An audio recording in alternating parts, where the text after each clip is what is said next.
За бүгдээрээ сайн байцгаана уу? Шимжлэхээр олдсож байгаадаа баяртай байна. Энэ удаагийнхаа бичлэгээр би та хийдтэй Япон хүмүүсийн нэг хувцаслалтын онцлог гэх юм уу те тэр талаар ярилцъя гэж бодоо сууж байна.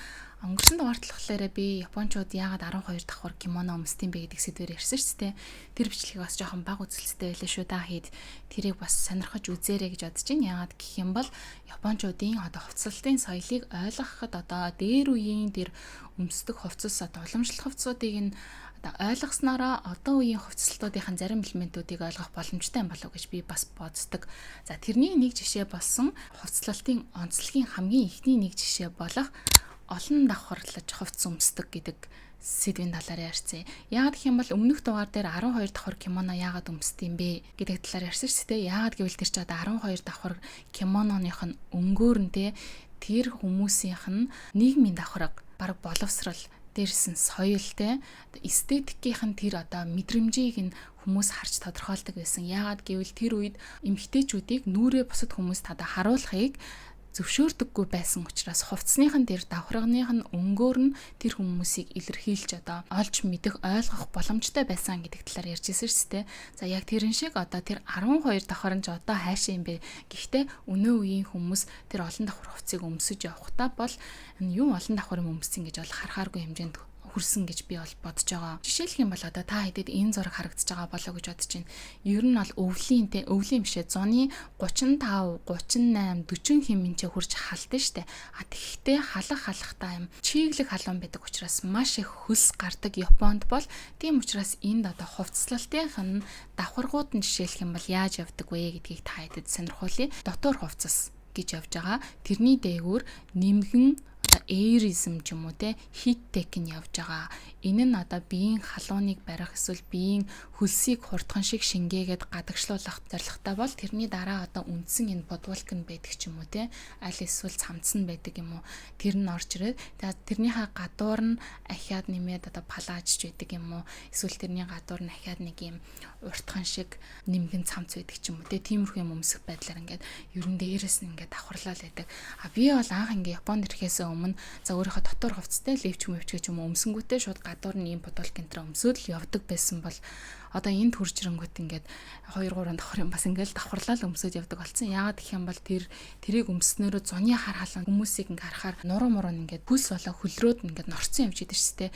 Ер нь бол тэрийг бол жоохон муухай жоохон бохир юм уу да гэж харах тиймэрхүү үнцэг байдаг учраас дээрэс нь ингээд энгийн юм бодвол гэнтэр чинь хөлсөнд нь орчхороо хатахгүй яваал гэдэг байхгүй. Яагаад гэвэл энэ чинь өөрөө чигтэй газар учраас чигтэй газар чигтэй матна гэж байхгүй штэ. Тийм учраас дотортлын энэ бидний өмсөд байгаа энэ нэр буюу дотор тэр эйризм ментер хувцснууд чинь тийм хөлснүүдийг амархан шингээдэг технологитой учраас бид нэр энэ дотроо ингээд давхар өмсдгөө гэсэн. Тэгэхээр халуунд ингээд давхарлаад юм өмсөд байх чинь эсрэгээр харин ч тийм амар халууцахгүй байх боломжийг бүрдүүлдэг юм шигтэй. Тэр нь бас сонирхолтой байдаг. Энэтэй холбоотой нэг инээдтэй дурсамж гэх юм бол бид нар анх Японд хурж ирчээд манай хүү 3 нас арай хүрээгүй байж байхдаа хойгүй юм буюу яасл гэх юм уу те тийм цэцэрлэгт ингээд явж байхад өмсөх ёстой хувцснууд те авчрах ёстой юмнуудын жагсаалтын дотор ингээд дотор хувцс гэж биччихсэн байхгүй. Тэгэл төгсөөт хоёр харчаал юун дотор хувцс юм болоо гэл нэг бандаг өгөө явууллаа. Тэгсэн чинь жоохон хэд хоногийн дараа ч үлээ ахиал дотор хувцс хэрнэгүй энэ өмнөх бандагын хэрэглээг байсан биш. Яагаар ингээд ахиад бандаг гэдэг юм бол ер нь юм бандаг энэ ч нэхэд байгаа юм гэж бид хоёр гайхал байсан чинь тэрийг нь явсаар агаад үдсэн чинь дотор хувцс гэдэг нь болохоор энд энэ нэр буюу те яг энэ шиг ийм нэмгэн ийм энэ нэр энд Японд хүүхдүүд чинь бодол göмслөө бодолтныхаа дотор заавал ийм салхи нэвтрүүлдэг ч юм уу те хөлсийг хурдан хатаадаг энэ нэр өмсдөг. Тэгэхээр цэцэрлэгийн хүүхдүүд ядчил 2 давхар цамцтайгаар тэнцээ очдог гэсэн. Тэгээд энд чинь air condition Япон солонгост хэрэгэлдэг шүү дээ. Тэгэхээр air condition-ы дагавар хүүхдүүд ихэвчлэн гүүгээ явж байхдаа маш их хөлс гардаг. Тэгэхээр тэрийг ингээ амархан хатаадаг хувцас дотор нь тийм онцлогтой гэсэн. Тэгэхээр магадгүй Монголын нөхцөлд энэ тийм ч их оновчтой биш байж магадгүй ч гэсэндээ туршаад үзэхэд бол гэмгүй гэж би бодож байна. Дотор хувцсын давхарлаганаас гадна гадуур энээс цаашаага юу давхарлаж өмсөх юм бэ гэдэг асуудал очин гараад ирж байгаа юм л да. Жишээлх юм бол нэг гадаад хүн тэгж хэлсэн. Японочууд чинь амар сонин. Тэ даашнасныхаа дотор бодвол göмсдөг хүмүүс байхгүй. Тэгж хэлчихсэн байхгүй бүр үнэхээр тийм одоо би энэ бодолтныхаа гадуур палаж өмсөд явбал энд энгийн зүйл гэсэн. Ялангуяа одоо юм нэмгэн мөртөө ийм палашнуудын дотор бол заавал бодолт өмсдөг. Үнэхээр бид нар бол зүгээр ингээд нэг айтайхан бра ч юм уу өмсөөл ерөнхийдөө ийм нарийнхан мөртөө палашнуудыг бол Монголд өмсөж явах бол хэвэн байдаг бол энд бол хитрхи ил задгаа гэж үздэг л те. Ил задгаа гэж үзэхээс гадна саяны хэлсэн юм одоо хүс их гардаг те.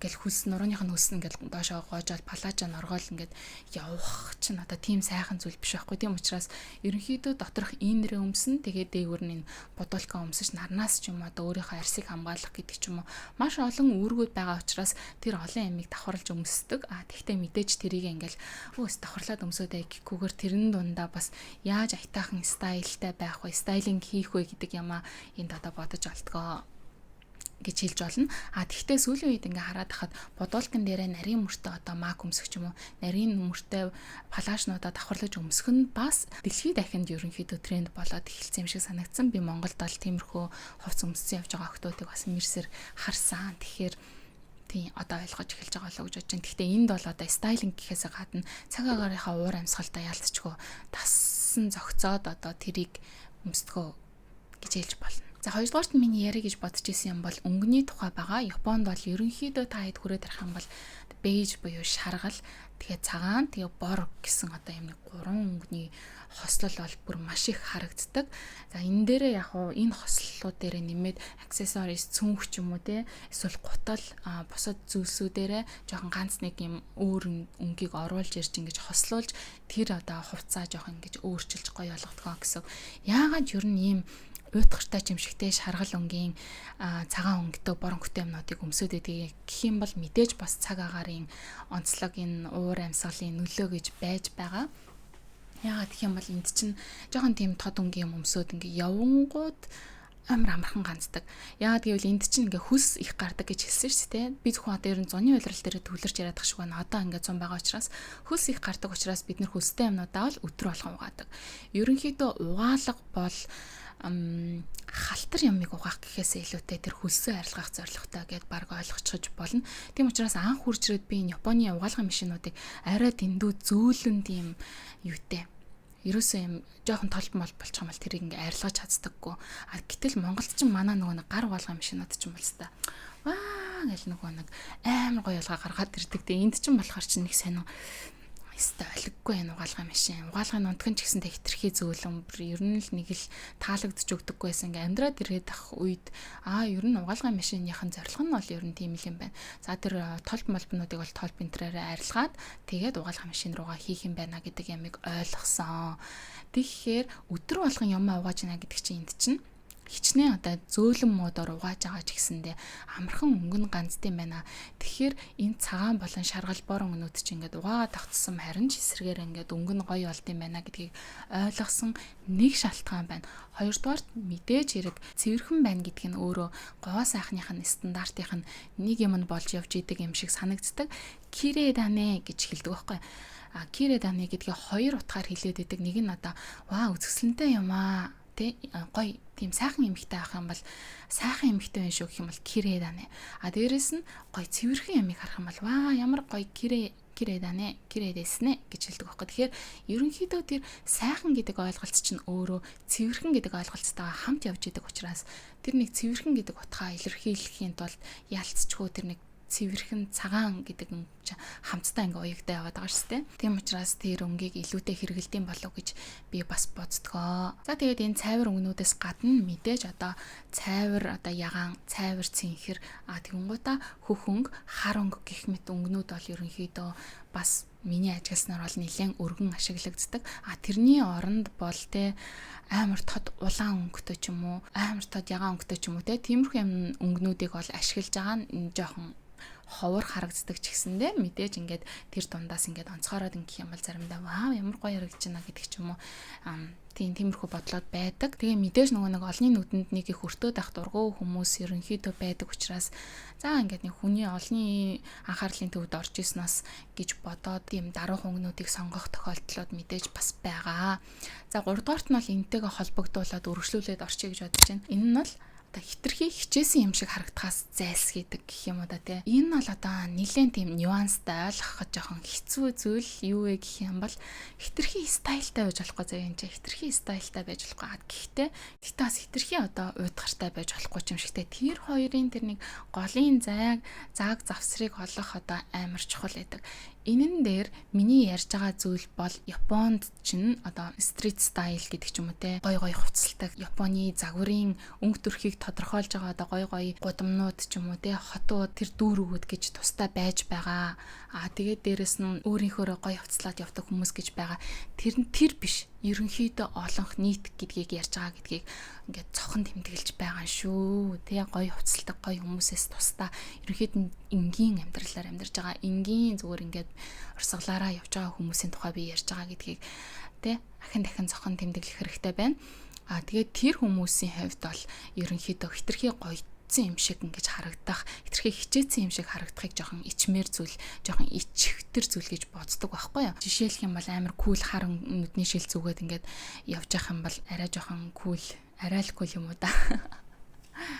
Тэгэж бодох юм шиг санагдаг. Одоо жишээлх юм бол манай хүүгийн клубийнх нь бейсболын коуч нь те одоо дасгалжуулагч нь ийм амар тийм лаг нүдний шил зүүдэг байхгүй. Гэхдээ тэр бол Монголд үнэхээр энгийн нүдний шил заяа. Тэрийг ингээд зүүцсэн тэнгуут нь ингээд заримдаа тэр мөрөөгөр ингээд маазардаг заяа ээжүүд.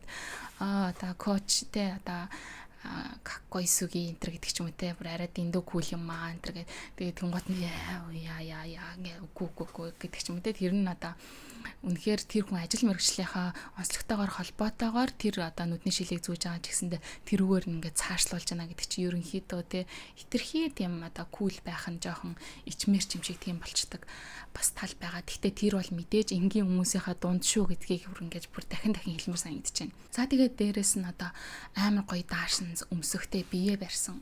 Тэ ийм гоё даашинз машинз өмсөх бол бидний монголчуудын хувьд бол өдөр тутамд ажилдаа явахдаа ингээд тэр бол энгийн гоё зүйл ахгүй. Үнэхээр гоё өнгөтэй юм одоо пижак ч юм уу те өмсөх тод өнгийн гялалцсан материалтай тийм юм чинь бол бүр үнэхээр энгийн штэ.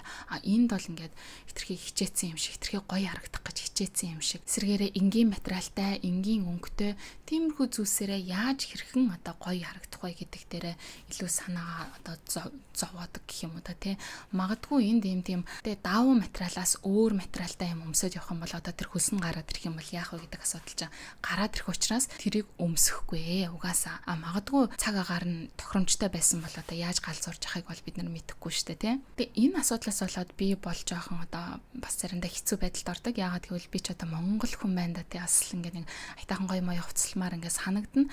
Тэгэнгუთ одоо хүүгийнхаа клуб дээр очингоо зөндөө олон ээжүүдтэй тааралтангууд тэд нар бүр үнэхээр маш энгийн хувцалсан байдаг байхгүй. Би тэгээ тэр донд нь баг жоохон ганглаад очсон юм шиг тиймэрхүү мэдрэмж төрнө. Гэхдээ мэдээж би тэр одоо юмныхаа ая данг тааруулна. Би бол одоо Япон хүн биш учраас заавал японочууд шиг тийм хитрхи энгийн те зүгээр нэг тийм том подолк өмсөнгүүтэй даагаараа ингээд шагаагаараа баруун эрзэнтэй нэг тийм биеийн тамирын өмд өмсөд нэг юу чамаагүй нэг New Balance-ийн хамгийн энгийн загварын пүүзийг өмсөд ингээд явмаар санагдаж байгаа юу би үнэхээр үнэхээр явмаар санагдчихвэл нэг өөр гэтэл би үнэхээр тэгж явмааргүй өөрийнхөө дуртай хувцсыг өмсөө явмаар байна тэгвэл надад бол тэр хамаагүй гэдэг ч юм уу. Гэхдээ хэтрүүлж болохгүй тэр дундах юм балансыг нь барина гэдэг ч юм уу те. Тиймэрхүү асуудлууд ингээд үүсдэгэ. Дараачихын юмнууд болохоор энд урт юмнууд маш их өмсдөг. Урт юпг, урт өмд, урт цов, урт хөрөм, урт цамц, урт одоо юу гэдэг юм нэмгэн гадуурх юм энэ гэл ер нь урт юмнуудыг маш их өмсдөг. Энд бол одоо энэ загварынхын чиг хандлагынх нь одоо байнгын тренд байдаг юм гэвэл урт юм. Тэгээ урт юбкэн дээр жишээлх юм бол урт цов өмсөх юм бол одоо магадгүй хитрхи юм гонжирлцсан юм болно зохимжгүй энэ гэж одоо загварын тэр хүмүүс хэлдэг. Гэхдээ энд бол тэр нь эсэргээр гоё байдаг жишээтэй. Тэгээ дундах одоо тэр хаана завсар авч ямар тэр хэлбэрийг гаргах уу гэдэг чухал байгаа юм л та. Тийм. Урт байла гэж те тэнд Япон эмэгтэйчүүдийг ингээ харах юм бол нэг тийм фигюр те хувцаараа ямар нэгэн тийм хэлбэр ингээд харуулсан байдаг гэх юм уу та тий. Айтаахан тийм хэлбэртэй харагдаад байдаг гэж хэлж болно. Урт байлаа гэж бодоход. За нэг тэгэл энгийн нэг өмд өмслөө гэж бодоход гадуур нь одоо бөксөө ингээ халахалсан ч юм уу тий. Ямар нэгэн юм уртхан шиг гадуур цамц ч юм уу тий өмсдөг. Жишээлх юм бол би одоо энэ цамцыг та эцэд харуулъя л та. Зүгээр ингээд нэг тийм урт юмн дотор орчхороо тийм аюулгүй илүү тийм хамгаалагдсан тэгээ сууж боссон ч миний одоо бүкс ч юм уу те эсвэл нэг эн тентх юм ингэж овоо цавааж харагдаад ахааргүй гэдэг утгаараа нэгдүгээрт байгаа. Хоёрдугаарт бол угаасаа урт юмд дуртай. Анханасаа эднэрийн үндэсний хувцс нь урт байсан. Тийм ч учраас ерөнхийдөө урт байгаад ингээд далтлаад биеийнхаа тэр галбирыг ер нь бол нэг их мэдэгдүүлдэггүй. Харин аль эсгүүдэд тодруулж харагдуулах вэ гэдэг юмаа бол мэддэг. Гарын бугууны хэсэг гой хүзүүтэй, гой одоо нарийнхан бэлхүүстэй, гой хөлийн одоо шагаан магаатай тий нарийнхан юм шагаатай байна гэдэг ч юм уу. Би энийг өмнөх бичлэгээрээ хэлжсэн. Тэгэхээр ерөнхийдөө хувцлалт нь бол ингээд бие ингээд жоохон нуусан. Гэхдээ биеийнхаа тэр үзэсгэлэнтэй хэсгүүдийг бол мэдээж тодруулсан. Тиймэрхүү байна. Энэ нь одоо урт хувцс гэдэг дээрээ үргэлжлүүлээд ярихад бас хамаатайгаар ярихад оверсайзд хувцснуудыг энд бол маш их өмсдгөө. Эмэгтэйчүүд бол ингээл ер нь ингээл явж идэг гэж хэлж болно. Тэгээ жижигхэн биетэй болохоор тийм хувцснууд нь ч гэсэн ер нь гоё зөгтөг, гоё харагддаг. Одоо бие мий бол ингээд оверсайз хувцс бол өмсөн л дөө. Одоо угаасаа ингээл орчинд нүрээд ирж байгаа юм чинь нөхрийнхөө юмнуудыг бас сайхан тууй штэ. Тэгээд өмсөхөд бол би ч юм бол ингээл бүр том өссөн уш шиг л харагдана. Энд ч юм болохоор амар жижигхэн биетэй учраас илүү тийм нэг кавай хөөхөн игдүүтэй ч юм шигтэй нэг тийм том хувцсан дотроос нэг юм жижигхэн нүүр мөр гараад ирсэн. Жижигхэн юм нарийнхан хуруу мөрөнүүд гараад ирсэн. Гингууч чистэй нэрэ.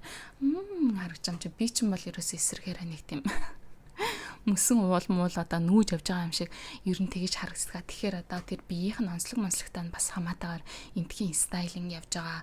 Тэгэхээр одоо яг Японы стайлыг дуурайж байна гингуута тэ начиг том хүмүүс дуурайж байгаа юм бол тэр одоо яг Японы стайлд харагдахгүй юу гэдэг чинь бас асуудал шүү дээ, тэ. Гэхдээ тэ саяхан хэлсэн шиг одоо том л байх юм бол, уртл байх юм бол одоо юу ч гэдэг тийм юм бол мэдээж байхгүй. Харин эсрэгээрээ тэрүүгээр юм гоё хэлбэр гаргах гэж хичээдэг гэдэг нь одоо маш сонирхолтой тэр загварынх нь одоо толгойгоо гарчлагдаг юм гэх юм да тий гоё юм нэг мөрөө ингэж гоё томруулж гаргаж ирэх ч юм уу тий аль эсвэл нэг жоохон тийм нэг капсул маягийн юмыг гаргаж ирэх гэдэг ч юм уу аль эсвэл нэг жоохон элсэн цаг шиг хэлбэрийг тэр урт юмараа гаргаж ирэх гэдэг ч юм уу тий ер нь нэг тэр том юмн дундаа ороод аль болох биедээ эвтэйхэн гоё эсгүүдэд тодруулаад тэгж харагдаж явдаг юм шиг надад санагддаг. Том биетэй хүмүүс японочдын өмсөд байгаа юмнуудынх нь зөгтөггүй нэг юм нь гэх юм бол одоо яг одоо би өмсөө сууж ин энэ бол судалтай юм энэ маш их өмсдөг. Судалтай ялангуяа цамцанд амир их дуртай. Цамц бодолкнууд нь судалтай байдаг. Тэгэл одоо яагаад ийм судалтай юм дуртай мэдэхгүй тэгтэл тийм судалтай баг улирал болгоны шинэ коллекцуудад заавал нэг тийм судалтай юмнууд гарч ирдэг байхгүй юу. Би тэгээд уг нь энэ бичлэгээрээ би анх нэг хурж ирэнгүүтээ судалтай юмнууд гоё харагдаад эхлэхээр нь судалтай юм авъя гэдээ аваад байсан чинь надаа ер нь нэг л биш ээ.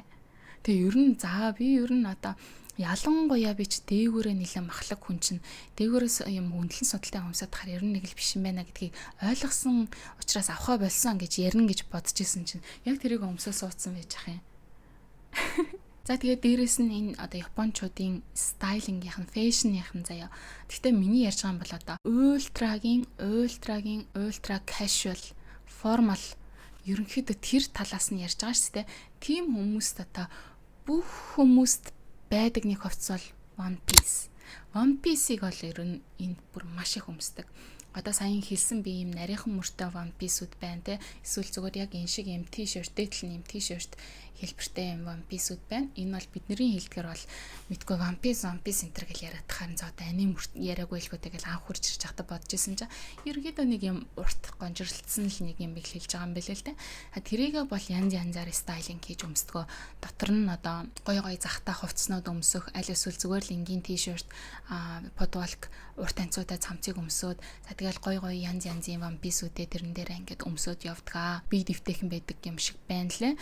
Тэгтээ би бол жишээ нь жирэмсэн бахта за үнэхээр энэ би дэвтэйхэн байна даа гэж One Piece өмсөжсэн бол төрсний дараа бол тэрийг жишээ нь хүүхэд хөхүүлэхэд тохиромжгүй учраас тэрийг одоо би ерөөсө огт өмсгөө байцсан байх жишээтэй. Тэгэл энэ One Piece-үүдийнхаа доогуур нь бол өмд өмсөн, дээгүүр нь ерөөсөө л яг ингээл нэг энгийн хувцсан дээр дээгүүр нь хахад нэг палачиг юм ингээ өмсөж ингээ явж байдаг л гэсэн үг байхгүй юу? Шалтгааныг нь бол одоо өмнөх саяын тайлбарсан юмнууд дээрээ нэлээд хэлж өглөө ч тийм бас тухтай. Тэгээ дээрэс нь анги айтайхан гоё хэлбэр гаргах гэж тэгдэг. Дээрэс нь угаасаа орчин юмд дуртай хүмүүс юм байна. Тэгээ хөлийн хэлбэр Тэ өгцөгний тэр нэг хэлбэр энтриг ер нь бол нэг гаргахаас жоохон зайлс хийдэг юм шиг тийг санагддаг. За дээрэс нь энд бол маш их хэрэгэлдэг нэг зүйл нь бол сарвштай малгайг эмэгтэйчүүд өөрсдийнхөө эмэгтэйлэг тэр нэг хувцлалтан дээр ч гэсэндээ өмсгөөс зайлс хийдэггүй гэх юм да. Одоо гой палаж өмслөө, гой юм эмэгтэйлэг цамц өмслөө тэгсэн ч гэсэн дээр нь ингээд нэг өсмөсөө гэж жаад айтайхан байж жаад сарвштай малгай өмсдөг. Одоо заавал өс нь муухай байгаа өдөр гэж бодгүйгээр хаамаа охин сэрж байна. За энэс хаашаа би ингээд охинтойгоо сууж байгаа учраас дүрсээ хасаад явчих гэж бодож байна. Сарвштай малгайг нарны шил зүүдэггүй болохоор ч тэр юм уу бас нэлээд их ашигладаг юм шиг санагдсан. За энд бас яг энэ сарвштай малгайны хэрэглээтэй адилханаар те зүгээр нэг жоохон нэг тийм кул ч юм уу эсвэл хитрхи юм чөлөөт стилийн гэж боддог юмнуудыг маш их тийм эмгтээлэг стил рүү оруулж ирж ашигладаг юм шиг санагддаг хэд хэдэн зүйл байгаа. Тэрний нэг нь бол одоо нэг тийм флис материалтай юмнууд байгаа штэ тий дээгүрх жакет ч юм уу тий тиймэрхүү юмнуудыг юм cute өнгө төрхийнхөө тий kawaii игдүүтэй өнгө төрхийнхөө нэгэн хэсэг болгож ашигладаг. Одоо фофа тийм материалтай юмнуудыг болохоор өсгийтэй гутал мотлон дээр ч юм уу тий өмсөд тийм стайлинг хийгээ явж байгаа хүмүүсийг маш их хардгаа. Тийм сарвштай малгайг ч гэсэндээ өсгийтэй гутлан дээр өмсөө явж байгаа нь магадгүй монголчууд бидний хувьд болохоор ямар жоохон гэж үнэхээр л яг гоё стайлинг хийж чадаагүй бол тэгэж боддоо шүү дээ. Тэгтэл энд бол тэгээд өмсөө явчихдаг нь бол байдаг л үзэгдэл юм шиг санагддаг. Тэгээ флис гэд материал ярьсных те ерөнхийдөө энд ямар материалуудыг илүүтэй чухалчилдаг бэ гэвэл бас л саяны хэлсэнчлэн цаг агаарттайгаа холбоотойгоор даун материалтай юмнуудыг их өмсдгөө. Би ч нөгөө Монголоос анх хурж ирэхдээ Монголд нэлээд их өмсдөг байсан учраас гэл янзын гой юмнуудаа авчраа тэгээд үнэхээр өмсөж чадаагүй ичих санаа зовх гэхээсээ илүүтэй үнэхээр өмсөж явахаар тухгүй биед наалтаал хүс мүс болоод ер нь нэг л тийм материалууд нь тухгүй байсан учраас тэр хувцснууд авал энд үнэхээр хурцрээд өмсөж чадаагүй. Тэгэхээр одоо яалтчгүй тэр улс орнуудын стайл гэдэг чинь тухайн цаг агаартайгаа тий идж байгаа хоол хүнс гэдэг шиг тухайн цаг агаартайгаа холбогдолтой байдаг байх нь вэ шүү дээ. За энэ дээр нэмээд японочдын бас нэг хэрэгэлдэг стайлингийнх нь нэг чухал юм нь бол одоо чармнууд. Ер нь бол дэлхийд дахинд одоо энэ цүнх мөнхэ ч юм уу те гутлаа, бүс тэлээгээ ер нь байж болох бүх юмаа янз юм чармнуудаар чимгэлдэг соёл одоо мод болоод байгаа штэ тий. Гэтэл Японд бол энэ албар айл эртнээсээ байсан зүйл штэ тий. Одоо ч гэсэндээ байгаа хувцлалтаараа өөрийгөө илэрхийлнэ гэдэг нэг юм байгаа. Тэгэхдээ энд чинь одоо хитрхи даруухан хувцлаад байгаа штэ. Тэгвэл эсрэгээрээ энэ чармнуудаараа өөрийгөө илэрхийлдэг, өөрийнхөө дуртай амийг, өөрийнхөө одоо үзэж байгаа анима ч юм уу те, өөрийнхөө одоо сонирхож байгаа зүйлээ одоо сонирхож байгаа тоглоомоо гэдэг ч юм уу те тэр чармаараа илэрхийлснээрээ эргэн тойрондох хүмүүстэйгээ холбоо барих те энтэй би ингээ юм яриад үзэх юм бол яриа нийлж магадгүй юм биш үү гэдэг юм руу магадгүй одоо хөтлөх боломжтой тэр чармнууд нь бол яалтчгүй эндхийн хувцлалтын нэг хэсэг аль эртнээсээ байсаар ирсэн. Тэр нь тэгээд мэдээж нөгөө жоохон экстра болоод бүр юм fashionable те бүр юм street style энтрийнх нь нэг хэсэг болохын хувьд бол болдог. Ч гэсэндээ энгийн хүмүүс бол ер нь цүнхэндээ нэг тийм чармгүй хүн гэвэл ер нь баг байхгүй те. Гутлын хувьд ярих юм бол мэдээж энэ сайн загварын гой гутлнууд өмсдөг хүмүүс зөндөө байгаа. Гэхдээ би энгийн хүмүүсийг те ихэвчлэн гэдэг утгаар ярьж байгааг та хэд санаж байгаах. Ихэвчлэн хүмүүс нь бол ерөнхийдөө sneakers буюу те пүүз энгийн пүүзнүүдийг өмсдөг. Хөл дэвтэйхэн байх ер нь хамгийн чухал зүйлсийн нэг бол хөл дэвтэйхэн байх. Тэгээд дээрэс нь энд чинь гутлаа маш их одоо тайлж өмсөх шаардлагууд их гардаг. Одоо жишээ нь би хүүхдийн цэцэрлэг дээр очиод орохын тулд гутлаа тайлах хэрэгтэй болдог. Тэгэхийн тулд амархан тайлагддаг, амархан буцаагаад өмсөгддөг тийм гутал байвал их зүгээр байдгаа. Тэрнээс болоод мэдээж гутлынхаа сонголт нь тэг болж байгаа шүү дээ. Тэгээ олон товчтой, цахилгаантай, үдээстэй байх тусмаа ер нь ингээд тайлж өмсгöd хэцүү учраас ер нь энгийн өдөр тутмын тийм өдрүүдэд бол тийм гутлыг бол бараг сонгож авах нь тийм жоохон тиймэрхүү. Тэгээ нэг үдээстэй гутал авчлаа гэж бодох юм бол тэр үдээсийг нь яг нэг тохируулаад за тэгээл ингээл углаал тайлахад нэг айтайхан тиймэрхүү болоод тэгээд тэр үдээсээр ер нь өөрөө тэгээ тайларчихгүй бол ахиж оролдохгүй тэр чигт нь орхидог гэх юм уу. За тэгээ халтар гуталтаа явдаггүй гэд энэ бас нэг тийм яриа байдаг шүү дээ. Гэтэл эсрэгээрээ одоо Монголд бол жишээ нь ингээд өдрө болгон гадуур явж байгаад орж ирэнгүүтээ гутлаа харьцаа тавьдаг ч юм уу, эсвэл өглөө гарахынхаа өмнө гутлаа тослоод өнгөлөө сайхан ингээд гараад явдаг ч юм уу те. Тэгдэг бол энд бол үнэндээ ингээд заримдаа гутлаа тэгээл мартчихдаг байхгүй. Орж ирэл тайлал үдээсээр нь ч оролдохгүй тэгээ нэг эвтэйхэн гутлаа тайлах аргатай энд чинь. Тэгэж тайлж орхилоо тэгээ маргааш нь углалаа. За тэгээ ингээд гарч явсараад гутлаа арчхаа мартчихдаг. Тэгж тэгж байгаа нэг ингээ харахаар гутал бас нэлээд хөөрхөн халтар болсон. Дэншан дотор ч юм уу те галтэргийн дотор ингээ явж байгаа л утсаа оролдохгүй жоохон нүд мүдэ амраана гэж байгаа доошоо ч юм уу дээшээ ч юм уу хүмүүс рүү хараад иж болохгүй. Тэгэл харц яалтчгүй ингээл нэг доошоо ч юм уу янгууд хүмүүсийн гутлыг харан гууд амар хараар алтралтар цагаан бүүцтэй хүмүүс бүр зөндөө их байдаг байхгүй юу. Тэгээ тэр нь болохоор тийм ер нь бол нэг тэгээд гутлаа жоохон мартчихдаг маягийн юм бас байдаг. Тэгээд хитрхи бас заваараад ингээ явж байгаа бас хүмүүс байхыг үүсэхгүй л дээ. Тэр хүмүүсийн бас заван байгаа юмыг тэргээр өмөрхгөөгүй. Гэхдээ үнэхээр бас мартчихдаг байхгүй. Цэвэрхэн байна гэд цэвэрхэн орчинд нь байсараагаад арчих шаардлагагүй гэж явж байгаа жоохон халтартчихдаг хүмүүс байдаг. Гэхдээ бас хитрхи цагаан гуталтай явах нь жоохон ичмэрч юм шиг тиймэрхүү юм бас байна. Жоохон халтартуулч марч юм шиг. Тийм тиймэрхүү юмнууд бас байдаг шүү байдаг. Тэгээ ерөнхийдөө энд ингээ харж байхад хүмүүсийн маш их сонголт бол New Balance-ийн нөгөө нэг хамгийн нэг тийм энгийн загвар нэдэж шүү дээ. Тэрийг хүүхэд том хөнгөө нилээн их өмсөж харагддаг. Ерөнхийдөө тийм тий бид эвтэйхэн хөлийн тэр хумс хуруу эвдэлчихгүйхэн шиг тий хөлийн хэлбэр эвдэлчихгүйхэн шиг нэг тиймэрхүү гутал айтайхан юм өмсөөл сонгоод өдөр тутамдаа явж идэг. Дээрээс нь одоо нилээн одоолоод байгаа Mary Jane гэд гутал байгаа ш. За энэ бол угаасаа та хэд мэдчихэж байгаа хөө. Японочууд бол аль эртнээсээ өмсөж ирсэн тий ганган тэр гоё хувцас одоо гуталных нь нэг шүү дээ тий. Тийм иймэрхүү байна. Тэгээд ер нь бол та хэдэд японочдын стайлинг гэхээр юу төсөөлөгддөг вэ? Нилээн нэг тийм стрит стайлтэй ганган амар fashionable те одоо юу гэдэг юм. Үнэхээр тийм ганган нэг хэсэг төсөөлөгдөж байна. Дээрээс нь kawaii те амар хөөрхөн хувцастай амар гоё аним дээр гардаг юм шиг л нэг тийм гоё хувцастай юм хүмүүс төсөөлөгдөж байна. Эсвэл одоо энд чинь нэг тийм нэмэх 21 entertainment үйлдвэрлэлийн салбар нь нэлээд хөгжсөн ч болоо тэр юм уу. Нэлээд нэг жоохон тийм секси маягийн те аним үндэ ч гэсэндээ тэр нэг эмгтээчүүдийн хөх мөхийг нь жоохон илүү ингэж товоолгож зурж мурдгаас болоод ч тэр юм уу. Нэлээд тийм нэг секси дүр төрх бас төсөөлөгдөж байгаа. Боловч энэ хүмүүсийг бол бид нэр Японд харахын хувьд харна. Мэдээж маш олон тийм хүмүүс байгаа. Гэхдээ ер нь бол миний энэ өнөөдөр ярьж байгаа, ярих гэж байгаа сайн ярьсан энэ хүмүүс болоо нэг нийгмийн олонх нь баггүй юу. За тэгээд ийм байла. Би нэг энэ японочдын хувцаслах тэр нэг соёлынхын талаар та хэдтэй өөрийнхөө ажигласан юмыг зүгээр ингээ гоё ярилцмаар юм шиг санагдаад ярьж өгмөөрч юм шиг санагдаад тэгээд эндээс нь авахын байвал аваад хаяхан байвал хаяад ярьж байгаа шүү. Тэрнээс би ч надад тийм нэг fashion expert энэ төр биш шүү дээ тий. Зүгээр амьдарч байгаа газрынхаа соёл хүмүүсийнх нь өмсөж зүүж байгаа юмыг нь та хэдтэйгээ ингээд тийм гоё суугаад ярилцъя гэж бодоод энэ удаагийнхаа дугаарыг бэлтлээ. Тэгээд хэдүүлээ дараагийнхаа дугаараар дахин өөр нэг юм гоё сэдвийн талаар бас ярилцъя гэж бодож байна. Ингээд хэдүүлээ энэ удаагийнхаа дугаарыг энд хүрээд өндөрлцгөөе. Дараагийнхаа дугаараараа иргэн уулзтлаа. Түр баяртай. Яхан бай бай. Бай бай.